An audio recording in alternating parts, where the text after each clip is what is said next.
use of sound and music as a healing modality traces its roots back to prehistoric times.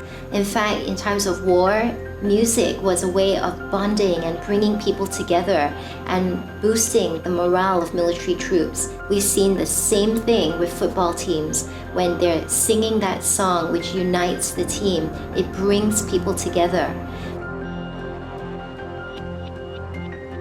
Now, sound has actually been used even in ancient Greece as an attempt to cure mental disorders. So, sound is a powerful thing, and it's one of the five senses. It's a form of energy, and when you focus on sound in that moment, it brings you into the present moment. And whatever anchors us in the present moment actually is a gift. What's really amazing about sound is that it travels through walls, it travels through solids, liquids, and gas. Now, we are made up predominantly of water, and sound actually travels through water even faster than the air. So sound actually travels right through us. You don't just hear sound, you kind of feel sound. You feel it like another sense. And what's amazing about sound vibrations is that it can trigger off theta brainwave states. So that brings your body into an optimal state for self-healing to happen. So sound is not just a pleasant thing to listen to, it's scientifically as well triggering off, those brain waves that really help us to slow down. It calms the nervous system, it brings you into the state of the now, and in that present moment, it's a gift, because so often we're not able to be here and now.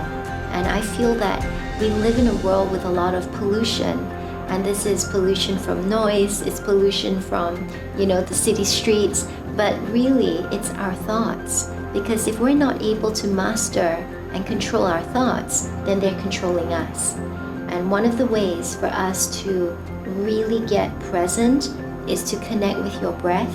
When you connect with your breathing, it is a direct link to your emotions. This is why when we get angry, what happens? Your breath rate speeds up, your pulse increases, so does your blood pressure.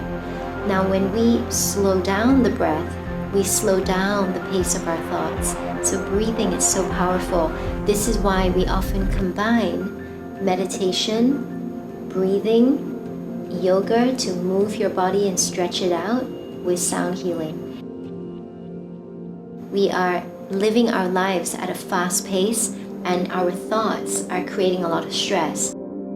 When people get stressed and anxious, they really feel as if they can't breathe. And more often than not, people walk through the door of Ohana Joe, and it could be on ground, it could even be we receive them online, and they're saying things like, I've got too much on my plate, I can't cope. It's this to-do list that it's never going to get cleared, and that's when people feel overwhelmed, and when they cannot deal with their stresses, they either break down or they burn out.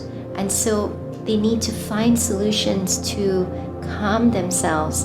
And one of the age-old solutions, and it costs nothing, is to slow down your breathing, because your breathing is directly linked to your emotions. And when we are able to slow down the pace of the breath and come into a state of meditation or mindfulness, that's when we feel we can cope, because we actually know what's going on, rather than reacting to life, proactively taking control and taking a step back, saying, I know what I need to do and I can slow down. I give myself permission to slow down. So breathing is really important, and all forms of meditation help to bring us into the present moment.